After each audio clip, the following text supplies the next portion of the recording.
Greetings. Hello, everyone. This is Angela Jordan Perry with the Homeschool Upstart. It is that time to get on to our next course in the Homeschool Upstart. This is day number 3. And hopefully, I have given you plenty of time, or I purposely gave you time between the courses so that you can complete course 1, day 1, and course day 2. Those two specifically required you to have a lot of time to think, contemplation, dream, vision, do some planning, etc., along as you prepare for your homeschooling. And I knew it was something that you couldn't get done in just a day, that it would at least, a couple of days will help you to just work through a lot of the questions that I have presented to you.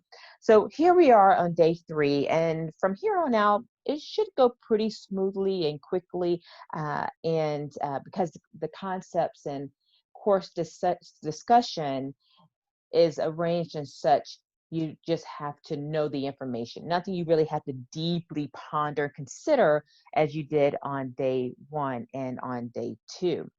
So today's conversation and course focus is around what South Carolina homeschooling laws say and what they do not say. Now, if you are taking this course and you are out of state, because I don't know all the states by heart, I really do not. But South Carolina, I can speak to, and that's what I'm speaking to in this course. Now, what I do extend myself to you for is number 1, if you're outside of the state, I have included all 50 states, the laws of homeschooling for all 50 states. So you do have that resource so that you can start there. Whenever you're thinking about homeschooling, the first place you need to start is understanding the law.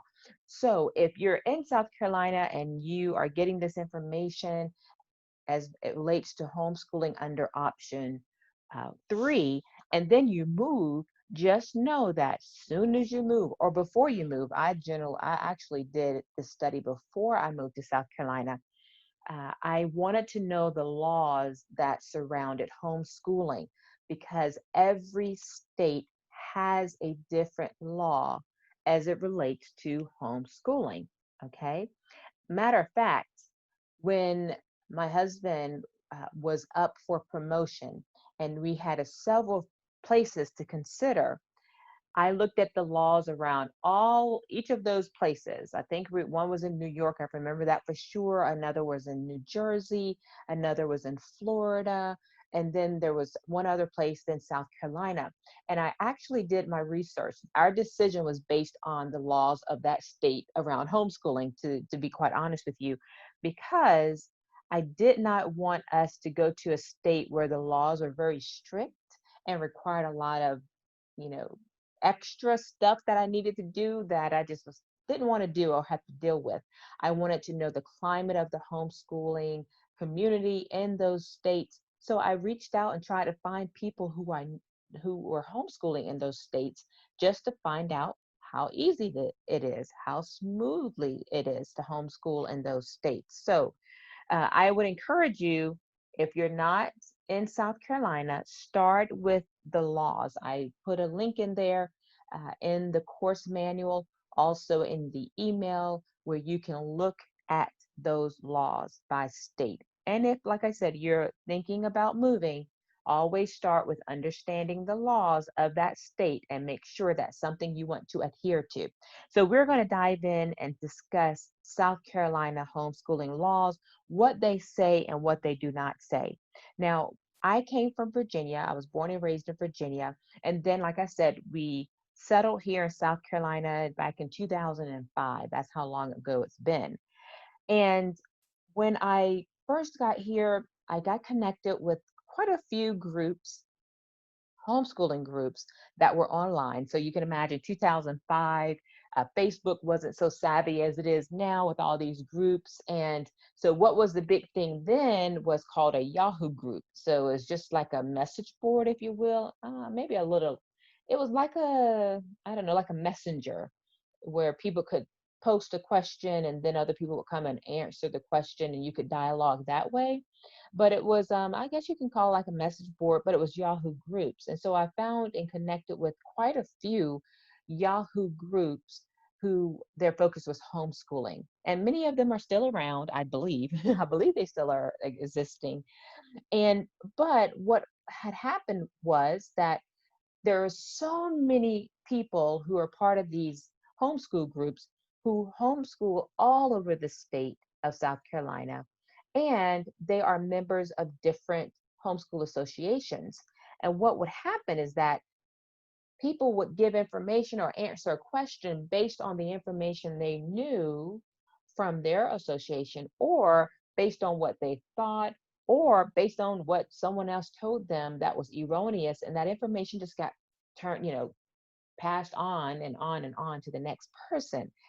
And I remember doing those first 2 or 3 years, I was so confused about so much. Number one, I was a member of an association at that time, an Option 3 association, and I could never get in contact with the people, the director. I had questions, I never could get in contact with them. They didn't have an email address in which I could just send my questions to. So that was very frustrating. Or I would leave a message on their phone and it would take a week or so for them to reply. And it was just a very frustrating time. And so since I couldn't get a hold of the owners of the association, I resulted to asking my fellow peers who were homeschooling moms at the time. Okay. And like I said, I had so many different answers to so much that it was not even funny. That frustration caused me to say, I am going to study the laws of homeschooling in the state, and specifically Option 3 law. I am going to do what I need to do so that I can become a homeschool association owner, director, and administrator.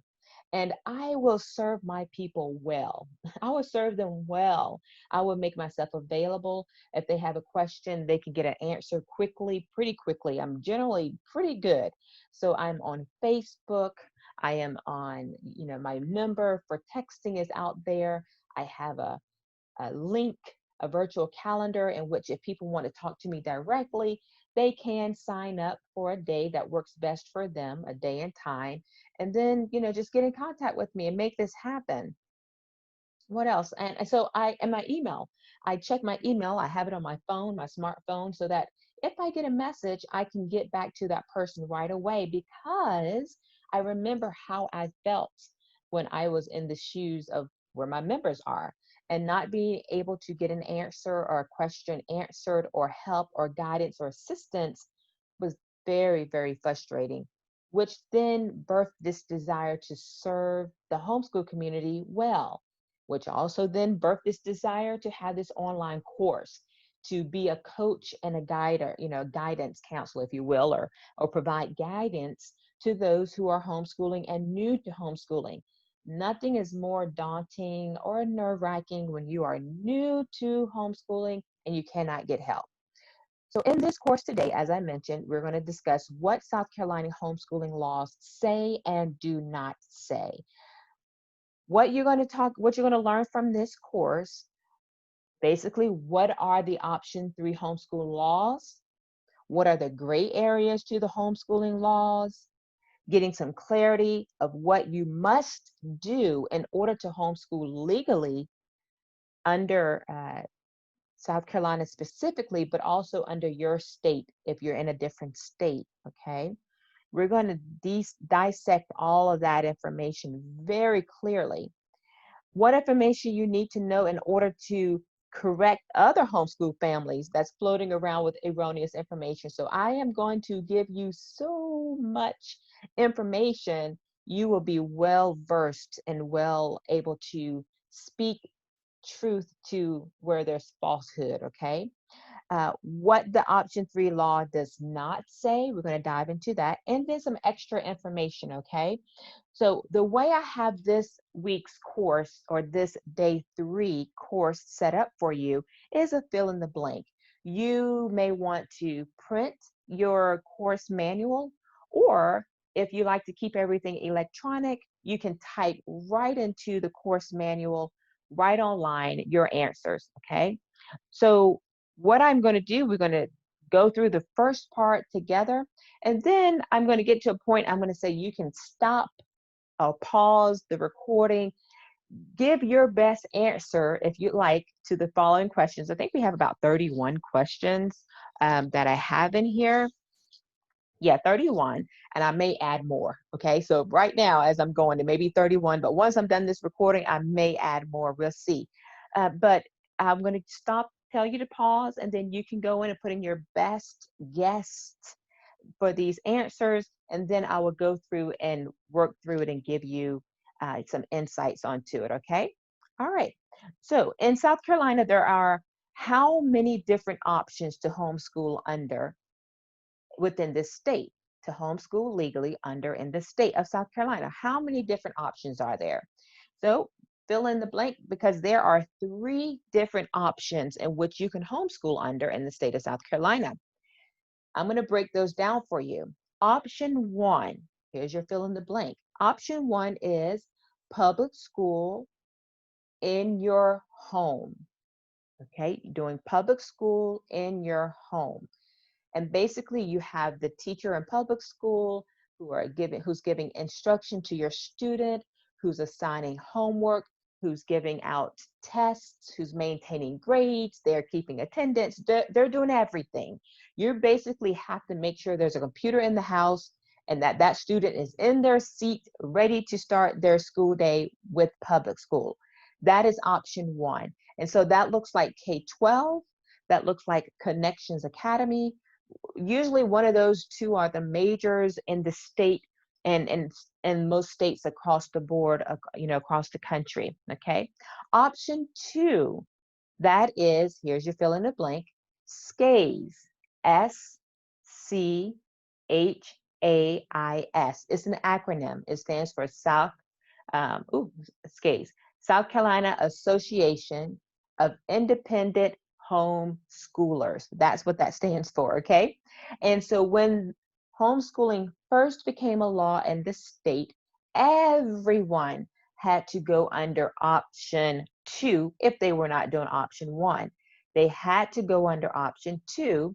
SCAIS is still in operation today, ever since 80s, the 80s, but they're still in operation today.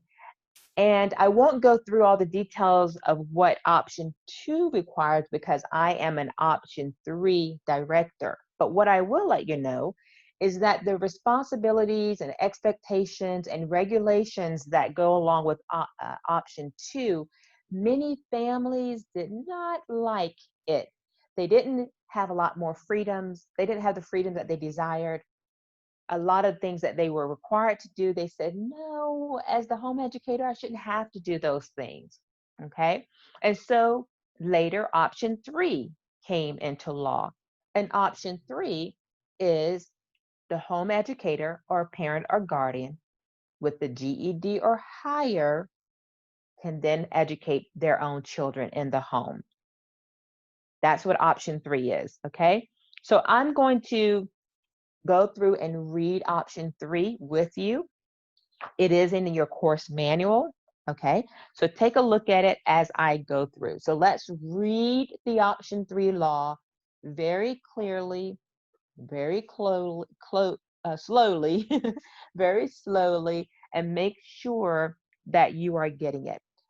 I did bold certain terminology and words that you need to pay attention to. Okay, so pay attention to this. So this is option 3 law. This is taken from the Department of Education. While we are not regulated, option 3 associations, we are not regulated by the Department of Education. Okay, we're not. What we do have is more so accountability. They want to make sure that as option 3 directors, we do what we are supposed to do, which is make sure our members adhere to the option 3 law. So we have that accountability from the Department of Education, but they don't govern us. They don't tell us what we can do or cannot do, okay, directly. They do, Department of Education, they do set a framework in which education should, not should, but education is followed by the public schools, what is laid out, how many credits are completed, what kids should know by certain grades. So the Department of Education do that in general for the public school system, and many of the private schools follow that, some do not. But for the homeschool community, we do not have to follow those specific regulations, but we do adhere to them, sometimes loosely, depending on what it is, but we do adhere to them because it does set a framework for everyone to follow and stay on board. And I can explain that a little bit more as we get through this, uh, going through the option 3 law. So again, we are not governed by Department of Education, meaning they don't say, you have to do this, you can't do this, check in with us and let us, we don't have to report to them or anything like that. But they do stand in a position of checks and balances for us, and just making sure option 3 law is being adhered to by our members, okay? And that we are making sure they adhere to the laws. Okay, so it says this is, again, a law that's written into law. Option 3 is written into the laws, section 59, 65, 47. Associations for homeschools requirements, option 3. So this specifically is for option 3. In lieu of the requirements of section 596540 or section 596545, parents or guardians may teach their children at home if the instruction is conducted under the auspices of an association for homeschools which has no fewer than 50 members and meets the requirements of this section. Bona fide members and continuing compliance with the academic standards of the associations exempts the homeschool from the further requirements of section 596540 or section 596545. So those two sections are option 1 and option 2. So if you adhere to this option 3, which is 596547, you do not have to adhere to the other options, which are option 1 and 2. Okay, so if you take note, let's just break that down. It indicates the parents or guardians may teach their children at home. Okay, so that's the first thing we want to make sure we understand.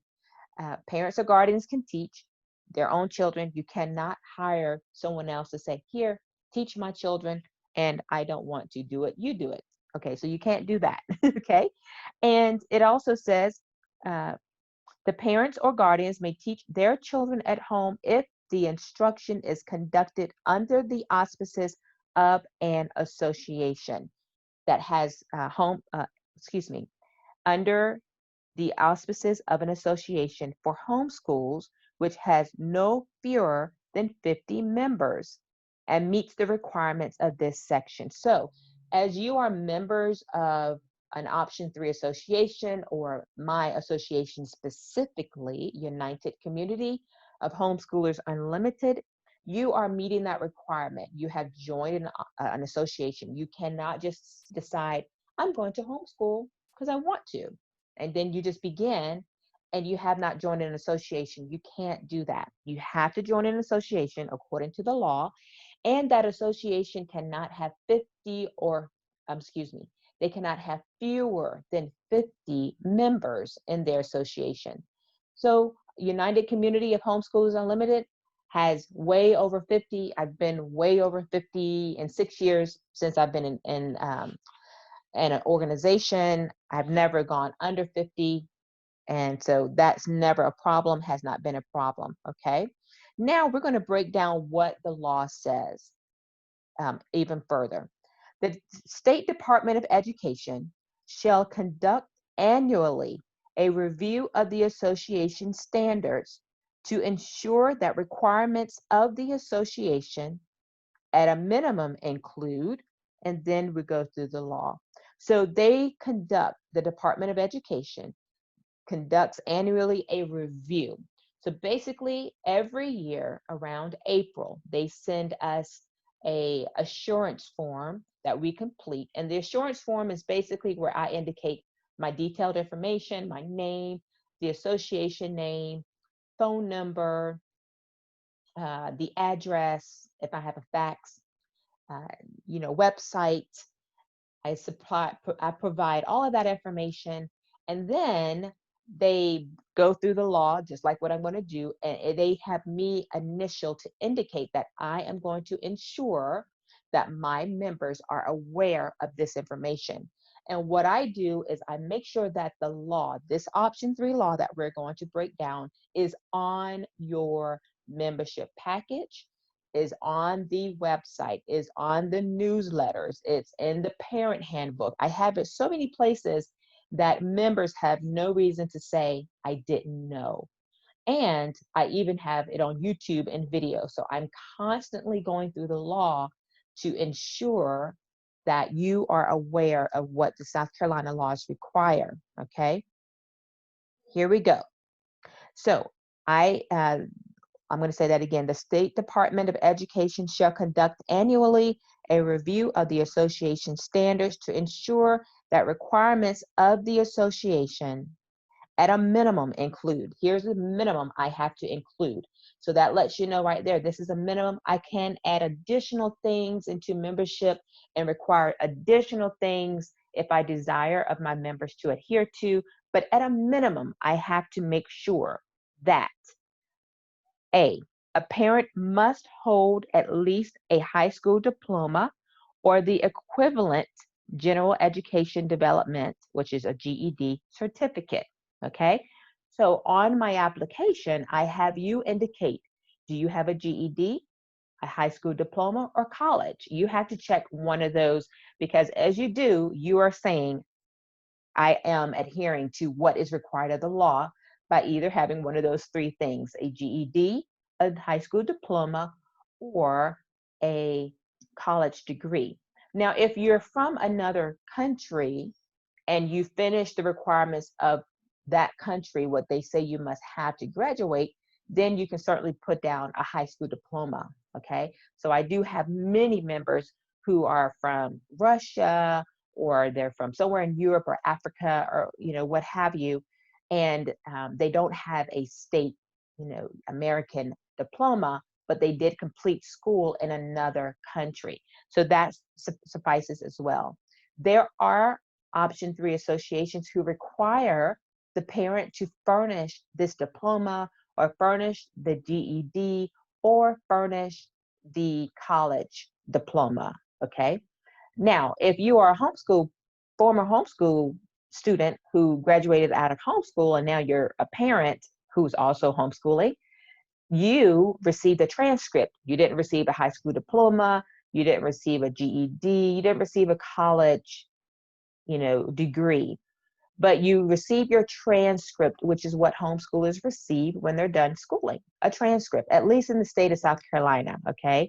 We don't receive homeschoolers who graduate homeschool in the state of South Carolina does not receive a certified state diploma.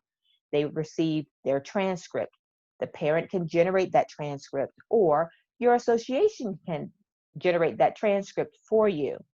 That's what determines the graduation. Okay, continuing. B, the instructional year is at least 180 days. Okay, what the law doesn't say is when you have to start the 180 days and by when that 180 days have to be completed.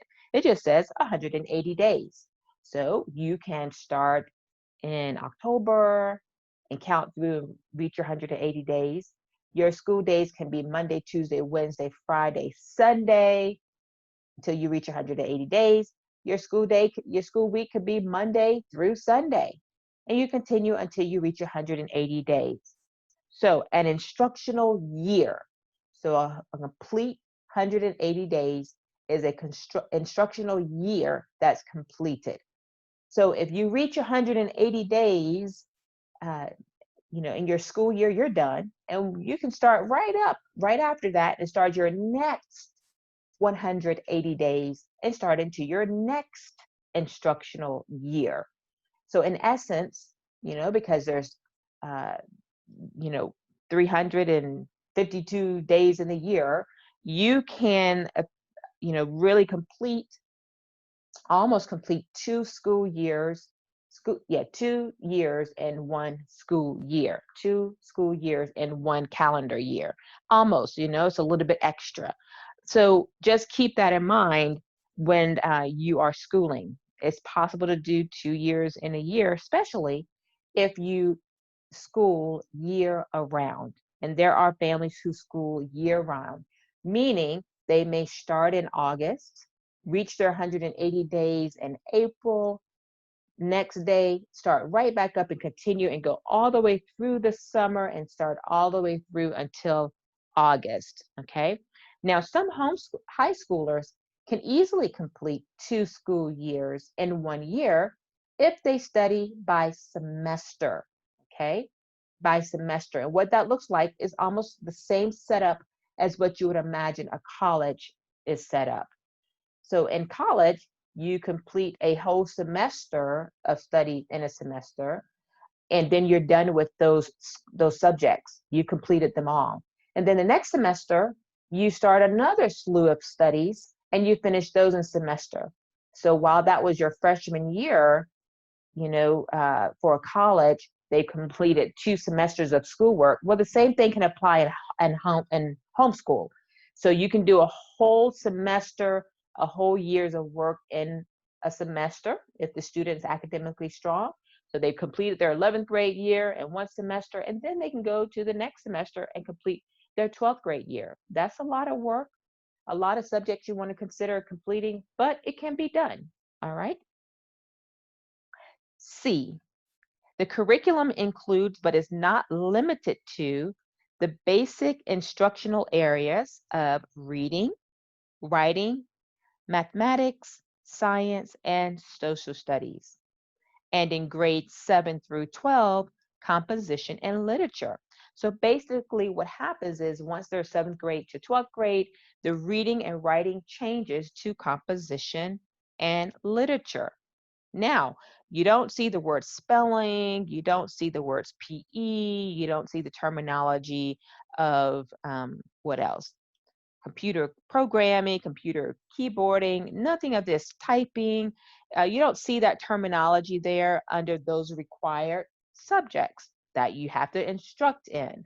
Social studies is one that is so vague, and they really should, open that up, because social studies includes government, economics, it includes history, it includes geography, it includes debate, it includes a lot. Social studies includes a whole lot of things, but mathematics is mathematics, science is science, but social studies is a lot of different subjects within there, okay?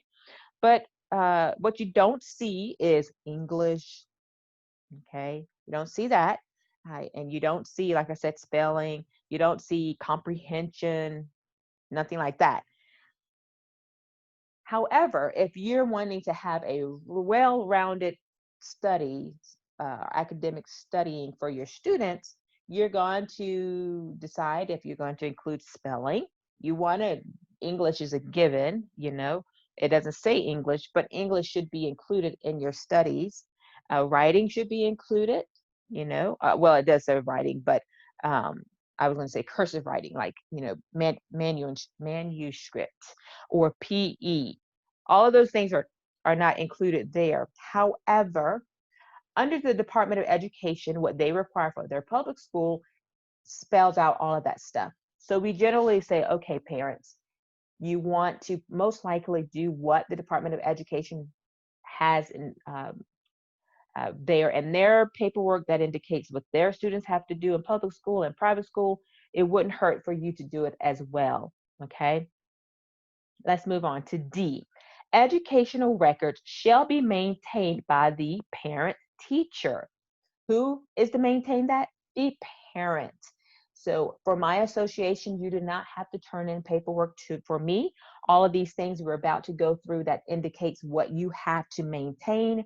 You do not have to turn into me. However, there are associations that do require their members to turn in this paperwork to them. Okay. And if you're going to be a member with their association, you have to adhere to what they're requiring of you to turn into them.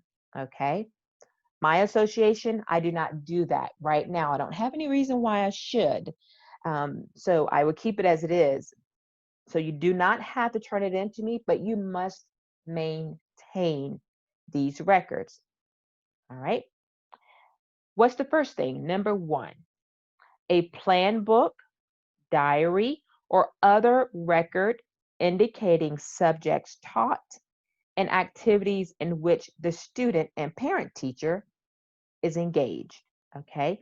Keep it there. What does it say? Does it say what it needs to look like? It just says a plan book, a diary, or record. That can be a spiral notebook where you keep this information. It can be on electronically on your computer where you maintain day-to-day recording of what you all have studied and activities you've been involved in. It doesn't spell out what that needs to look like and what resource you have to utilize. And so you get to create that. Okay. Two, a portfolio of samples of the student's academic work. It says a portfolio of samples. It doesn't indicate how many samples. It doesn't even indicate which subjects. Okay, so these are gray areas. But since you're going to adhere to the law and they at least say reading, writing, mathematics, science, social studies, and 7th to 12th grade composition and literature, so samples of work from those subjects would suffice. Is basically an opportunity. This portfolio allows you to showcase, show off, show that the student has been learning and what they've been learning and how well they've been doing. So that's what this portfolio allows you to show. And if the student ever were to go back to public school or go back to public school, then oftentimes they will ask to see this portfolio to see what the student has been doing, or they may even ask to see the record keeping that you've been maintaining day to day. All right. Moving on. Number three, a semi-annual progress report indicating including attendance records and individualized documentations of the student's academic progress in each of the basic instructional areas specified in item C. So those specific subjects are, again, reading, writing, mathematics, science, and social studies. So here it spells out you need to have those subjects, um, having a progress report for each of those subjects, and also composition and literature. So it doesn't spell out what the progress report should look like, what should all be in the progress report. It does tell you when. It says semi-annually, or at least it tells you how often, semi-annually, twice a year, but it doesn't tell you when it must be done. The rule of thumb is I tell parents the best time to do these progress reports is mid-year and the end of the year, middle of the year and end of the year. So once you reach 90 days and once you reach 180 days, go ahead and complete your progress report, okay? And in the progress report, since it doesn't say what it is, but you're basically, providing individualized documentations of the student's academic progress. How are they progressing? So you want to spell that out. Does it say it needs to be a whole essay? Does it say it needs to be 3 paragraphs? Does it indicate how long it has to be? No, it doesn't. So I tell my parents, keep it simple. Just write a paragraph for each subject, given the progress, and for each student. Okay, so each student should have one, and you must complete. That's something you must do. A progress report. Again, it can be written in a notebook. You can add it into your record keeping, where that plan book or diary or record indicating the subjects taught. You can add it into there. You can do it electronically. There's so many ways in which you can do it and maintain that, but it's just that it has to be done. Okay. and the attendance record. So this is where it says including attendance records. It doesn't say what it needs to look like, how you're supposed to keep it. It doesn't say another gray area. So I tell parents, use what makes sense to you. You just have to keep attendance that shows that they have been in school these days, and then at least where you can count it and know that it's been 180 days. Okay. So with that in mind, you want to have a calendar. What I've done for years is had a piece of paper, drew 180 boxes on that paper, and each day we had school, I wrote that date in a square, crossed it out, a day completed, and then I could quickly look at it. Oh, and then also in each square, I would write 1, 2, 3, 4, 5, 6, all the way down to 180. And then I could quickly see at a glance, wow, we're almost at 90 days because maybe I'm now at 83. Or man, we're almost at 180 days because now I can see that I'm on the 163rd day of our school year. Okay. So whatever makes sense to you, just keep that calendar. Okay. That has to be maintained. And then the last part of this law is for me, not for you, but it says, and when I say me, meaning the option 3 association director, this is what I have to adhere to. It says by January 30th of each year, all associations shall report the number and grade level of children homeschooled through their association to the children's respective school district. So every January before January 30th of each year, I have to do my records, and I send to every district, whether I have kids in that district or not.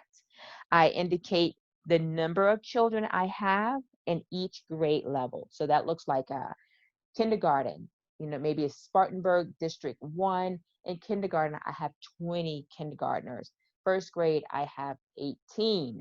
And second grade, I have 25, and etc. For each grade level, for each district in the state, I do that. Okay, so it's a lot of work. It's a lot of work. It's probably, I don't know, maybe 60 or 70 districts in the state of South Carolina. So I am reaching out to each and every school superintendent, their district, and sending this report to them. Okay, let's go on to the next page, your page number 4. Now, this is where you can pause if you would like to try and answer these questions on your own. Before I give the answer, go ahead and hit the pause button. Fill in as many as you can. Again, you can type this into the document if you are using it electronically, or you can write it in as if you're using it because by print copy. Okay, so pause it, look at these questions, and see what answers you come up. This section is what does the South Carolina option 3 homeschool law say and not say. So go ahead and hit pause if you'd like to give it a try on your own.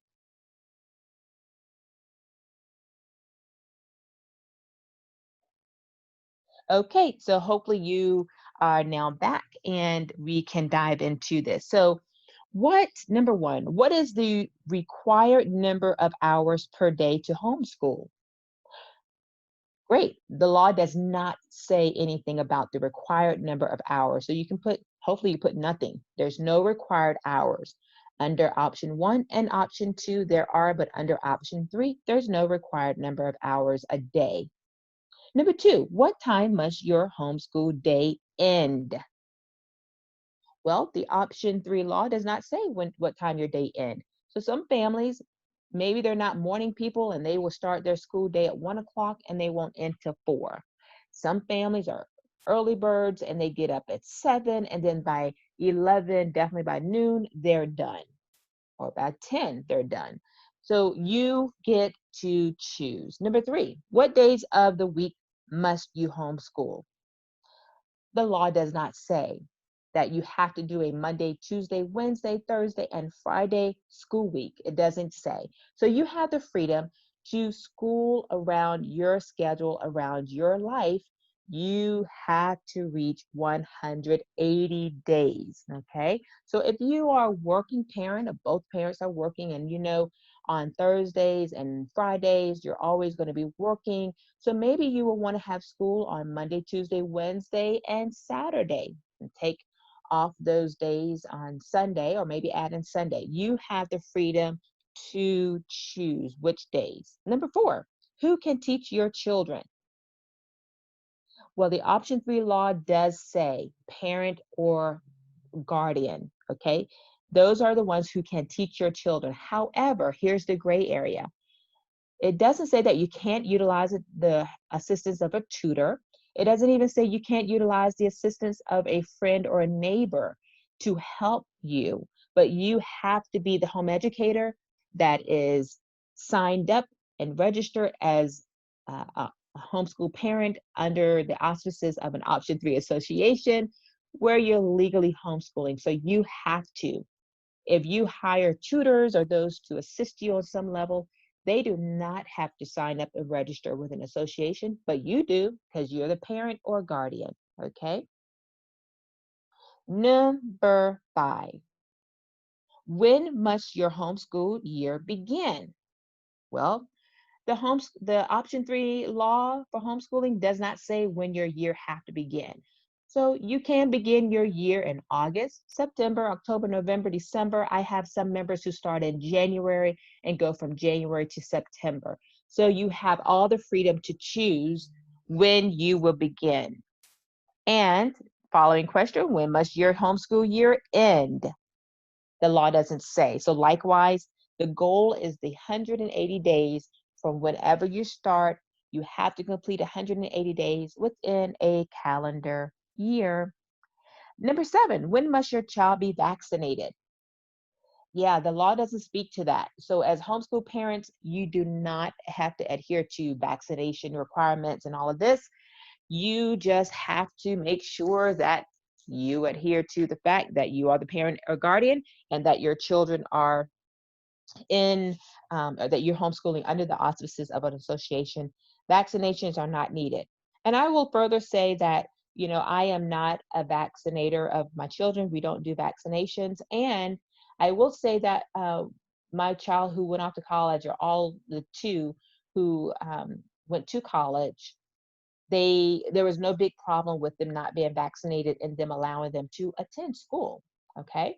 And for a short period of time, I had my younger children in public school, and I let them know that my kids are not vaccinated. They too did not have a problem. It was a charter school.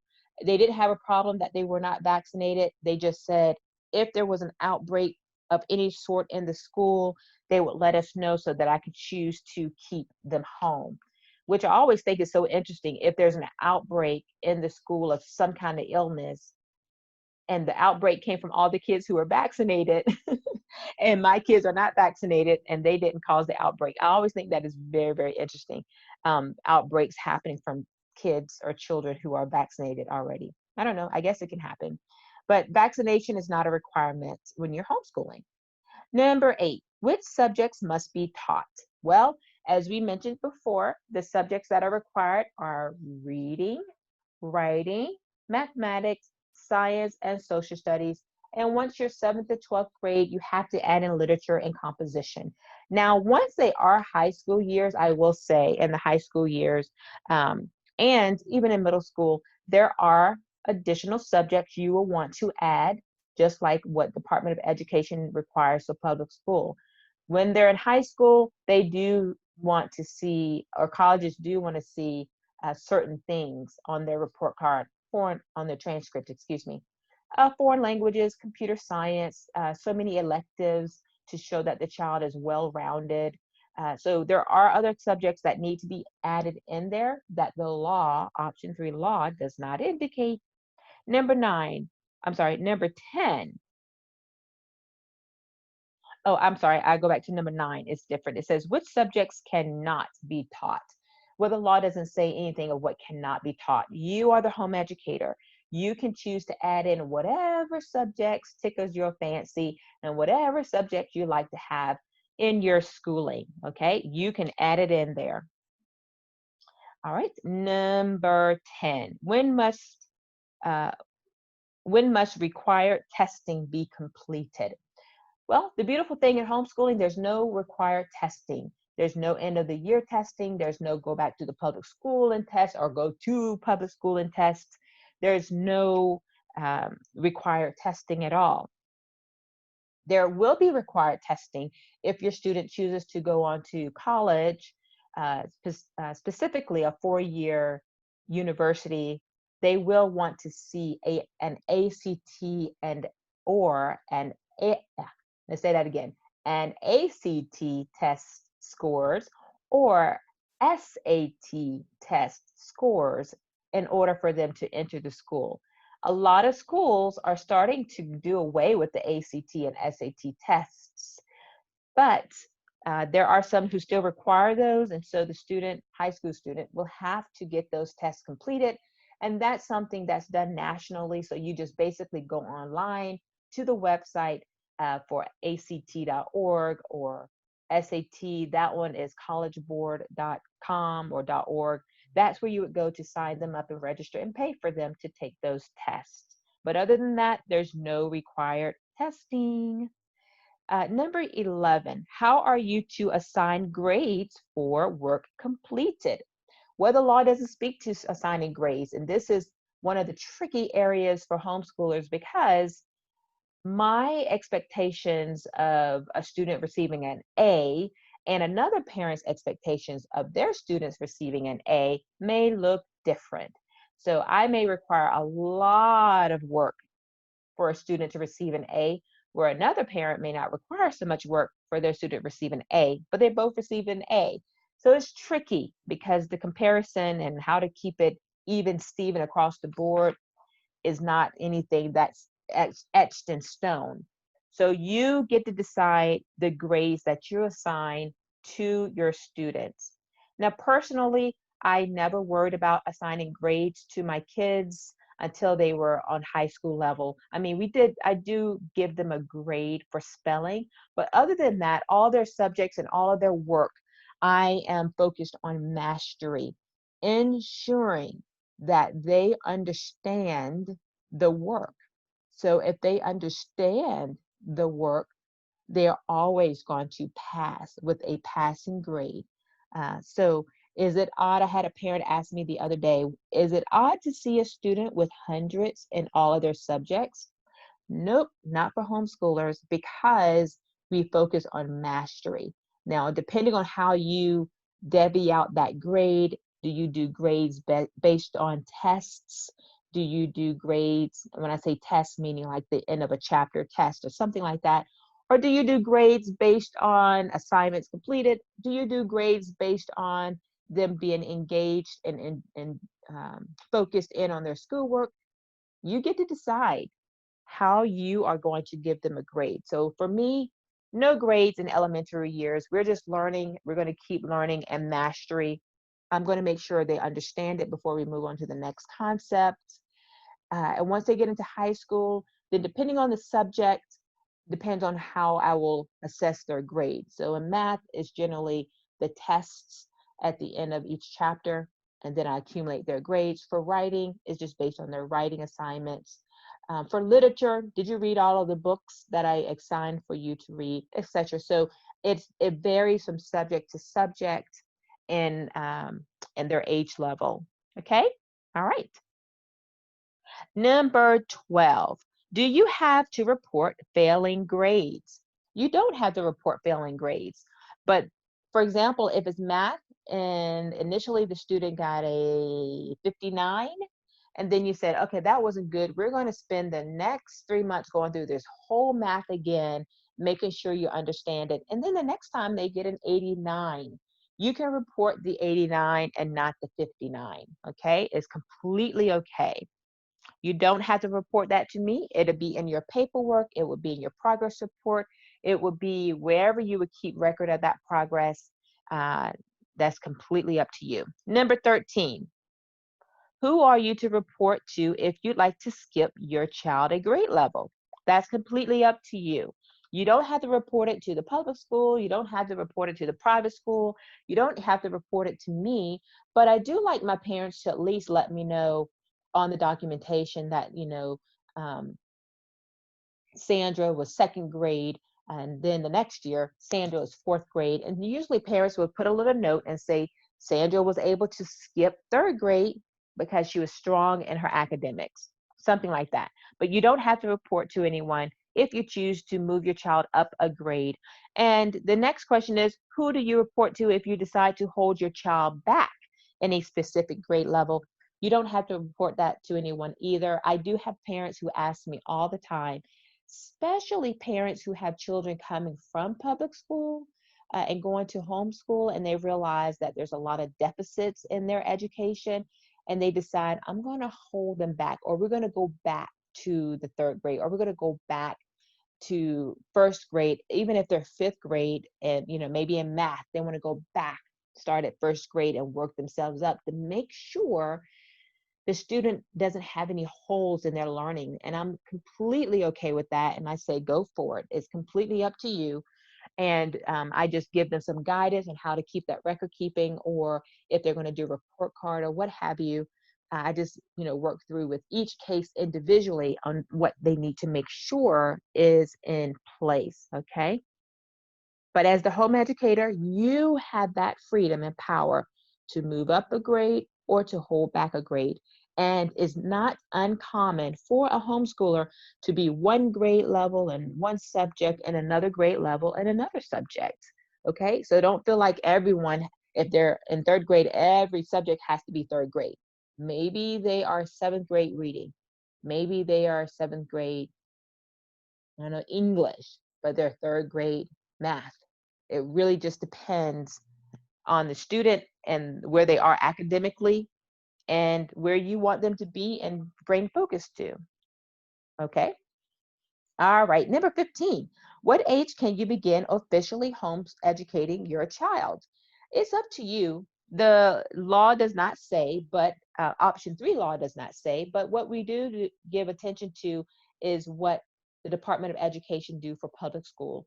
And they say the compulsory age, the age in which the child is to go to school, would be at 5 years old. And depending on their birthday, it may be 6. So you really don't have to register your child under an option 3 to be homeschooled until they at least reach the compulsory age. Now, I do have members, I have quite a few members who have registered with me and their child is 4K. Okay, and that's absolutely fine if they want to do traditional, traditional schooling. Start with them in their academics at age 4. That's the age I start with all my kids at age 4. We are officially doing academic studies, and so again, you have the freedom to register or wait until they're 5 or 6, whatever that age is for them. And maybe by that time they are second grade or third grade. I don't know, depending on how, smoothly and quickly they move along. Then when you get registered with an association, you just indicate they're second or third grade. That's it.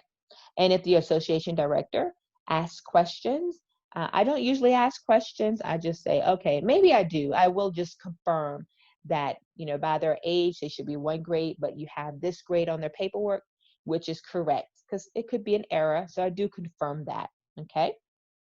Number 16, what college degree must you have to home educate your children? Yep, the option 3 law does not say you have to have a college degree. It just says that you have to have a high school diploma or a GED or anything higher. Okay. Number 17, if someone comes to your home and demands to see your home school record keeping, must you comply? Well, the option 3 law doesn't indicate that you have to comply if someone comes knocking on your door, knock, knock, knock, and they say, hey, we understand you're homeschooling. We want to see your paperwork. You do not have to comply. Okay. At that point, I would say, have that person, whomever is inquiring, to contact me, and I will go through the law and make sure they understand the law. You do not have to adhere unless, there's a warrant been given and or something of that level where they're saying by the court order, we have to see your paperwork. Then you have to comply if it's indeed a court order. Okay. Number 18, who has to approve your curriculum of choice? You have that freedom to choose. No one has to confirm it. No one has to give you permission or approve your curriculum or online resource or the curriculum that you create yourself. Nope, you have the freedom to choose. Under option one, it's chosen for them because that's public school. Option two, they do require that they look it over and make sure that those curriculums are on their list of approval. Okay. Option three, no such requirement. Okay. Number 19, who must you turn your record keeping paperwork to? So the law doesn't say you have to turn it in to anyone. The law just says you have to maintain it. Okay. So you are to maintain it. And what the law does not say is how long you have to maintain this record keeping. So just keep that in mind. The rule of thumb that I usually tell families are 3 to 5 years, at least 3 years, okay? And then you can toss it out. You don't have to keep all of the schoolwork. For me, I kept all of my kids' schoolwork all the way from kindergarten, all the way till when they graduated, 12th grade, okay, all of their work. And I had plastic bins full of schoolwork for each student. And I did that for the first older 3 students. And then it just became so much paperwork that I just asked them, do you want this stuff? And they were like, no, we don't have to keep it. I tossed it all out. And now every couple of years, I just toss out their work. It's just too much. Okay, number 20. Special needs homeschooling families must continue with public school services. So, in other words, if they had IEP or speech therapy or OT therapy or anything like that, that they were getting in public school, they must continue with it. No. So once you have joined a homeschool association and you have a child that special needs, you do have the freedom to continue with the services in public school. Just know that they are going to give an IEP that they're going to expect you to follow, and that takes a little bit of your freedom of home education away. So you don't have to continue with the school and the IEP. We do have a 504, I think it's 504, 501. I always forget. But we do have a 504 or 501 plan that's similar to IEP, but it's in homeschool, okay? And so you can create that yourself. What are the milestones you want to see your student achieve? Okay, you set out that milestone for the year. No one knows your child better than you, or at least no one should know your child better than you. So you become the student and the learner of your student, and know what they are capable of doing and how you want to nudge them further in their academics, or know if cognitively, if they're special needs, that they may not go beyond a certain point. So don't push so hard. So you have the freedom to create that. I do have a special needs consultant that works with me and has been with me for the last 5 years, and she can help you create such a plan based on some other factors that she will study and learn for your child. Okay. All right. Number 21. Once you begin homeschooling your child, they may no longer utilize public school resources. And so that's not true. The law doesn't say that. So if your child is coming from public school and maybe they were involved in ROTC, or they were part of different clubs, or they were part of band or play sports. As a homeschooler, they still can be involved in those things, okay? And even if you would like for your homeschooler to take some classes in public school, maybe, I don't know, chemistry or something that you don't feel comfortable with, you can definitely talk to the administration of the school or the school district to just get permission for your child to come to that school to take that class or that 2 classes. Or maybe if they're AP classes, as far as high school, you want them to take some AP classes, then talk with the school and the school board about the classes. But all the other things your students can uh, be a part of, this is called the Tim Tebow law, excuse me. Tim Tebow law, which was written into law maybe about 5 years ago, 6 years ago, something like that, where it allows students to participate in sports and club activities. Okay, so you can do it. Next, number 20. Oh, where am I at? I've lost it.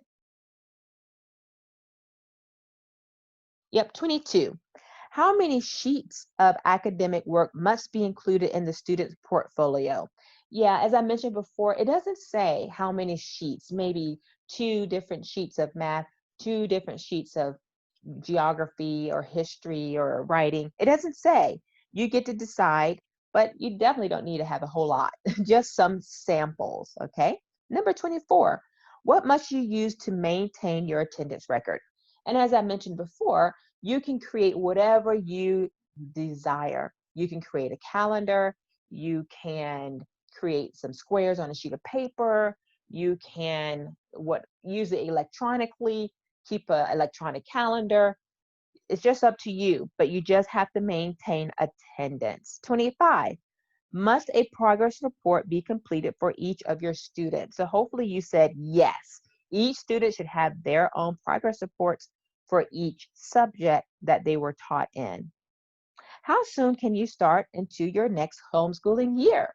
You can start as soon as you reach your 180 days. You can start right into your next school year. It's completely up to you. Or you can reach your 180 days, take a break, maybe summer break or a few months break or whatever, and then start right into your next school year. Number 27, when a student graduates homeschool, they receive a certified state diploma. So hopefully you answered no on this one, because homeschoolers do not receive a certified state diploma. They do receive their transcript. Their completed transcript is what's the most important. The most important, okay? The transcript. So you want to make sure you work with me on completing a transcript once their high school years, or once they begin taking high school courses. That could be as soon as 6th grade, 7th grade. It really differs for each family, each student. So whenever that student begins taking high school courses, then a transcript needs to start being in place. And again, the law doesn't say who has to maintain this transcript. As a service to my members, I do maintain transcripts, but the parents can create transcripts. I will say that now more and more colleges are requiring and looking for a transcript that comes from the Homeschool Association.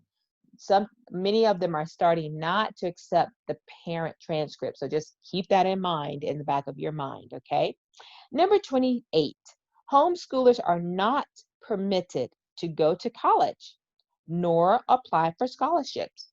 Hopefully you said that's false, because many homeschoolers go to college when they're done, and many homeschoolers take dual enrollment classes starting their 16 year. Once they're 16 years old, they can take dual enrollment classes, actually go on to the campus and take classes. Do all colleges offer dual enrollment? No. And what dual enrollment is where the student will go to a college, take college courses, and those college courses will count as high school credit and completion of a course in college, okay?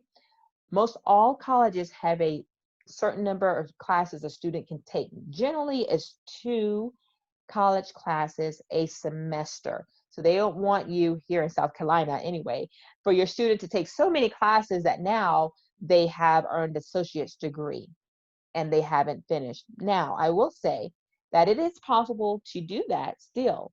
So while the colleges here in the state will only allow the student to go onto their college campus and take classes when they're 16 years old, there's nothing that doesn't say that the student can take online classes at different schools, colleges online.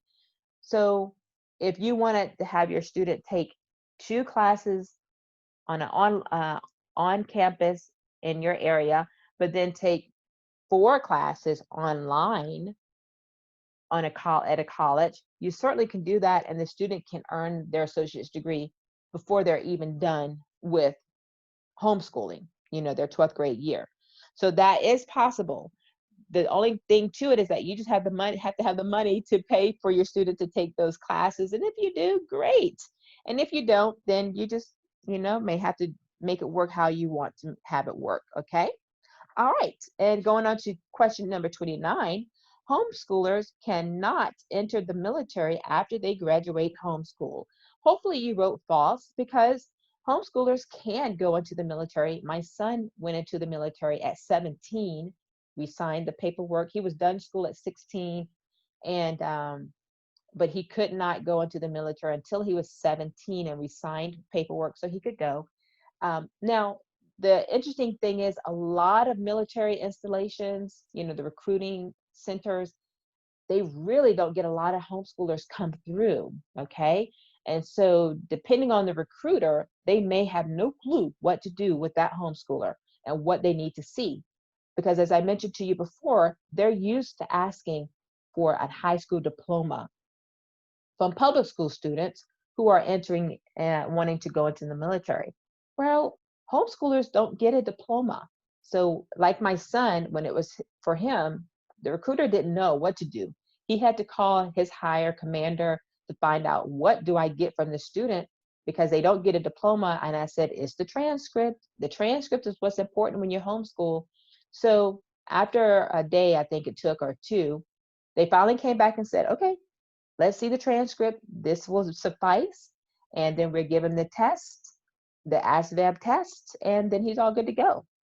And so he got the transcript, the recruiter did, and my son took the ASVAB and blew it out the water. His score was so high. So they were really surprised, homeschooler, transcript, and he passed the ASVAB test. So yes, students can enter the military after they graduate homeschool, but I will say that they can enter or get signed up before they're done homeschool.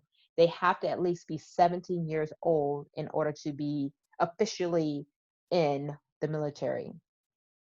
30, as a homeschooler, you have the same rights as a public private school teacher. And hopefully you said yes, because you are a home educator.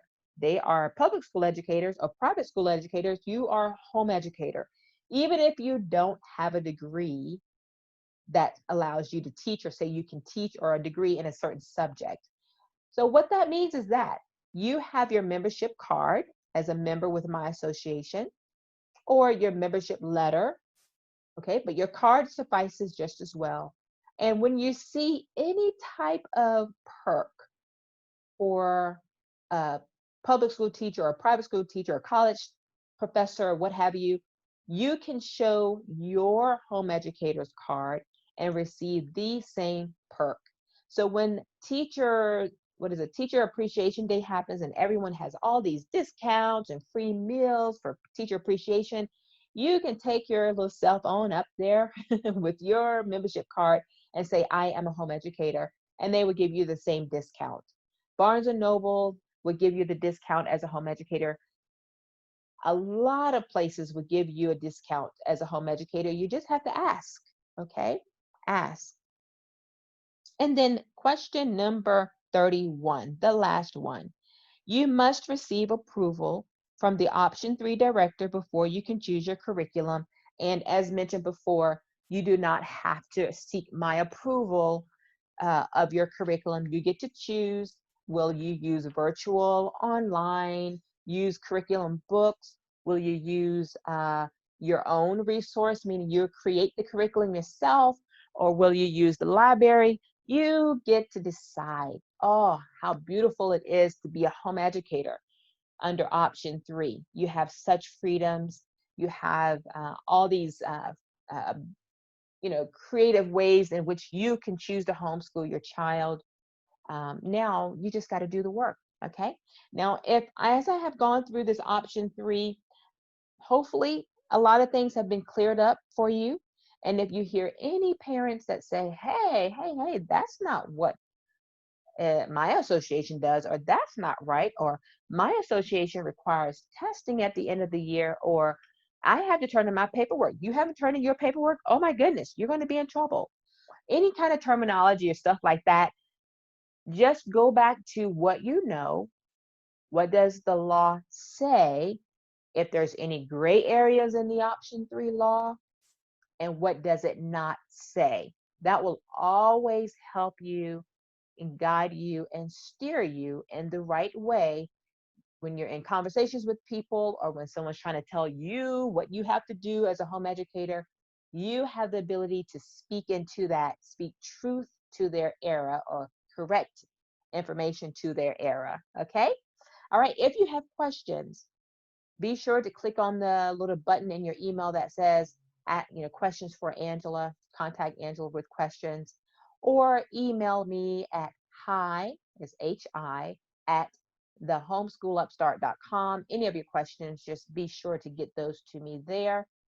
And I would love to hear your feedback. So how is it going?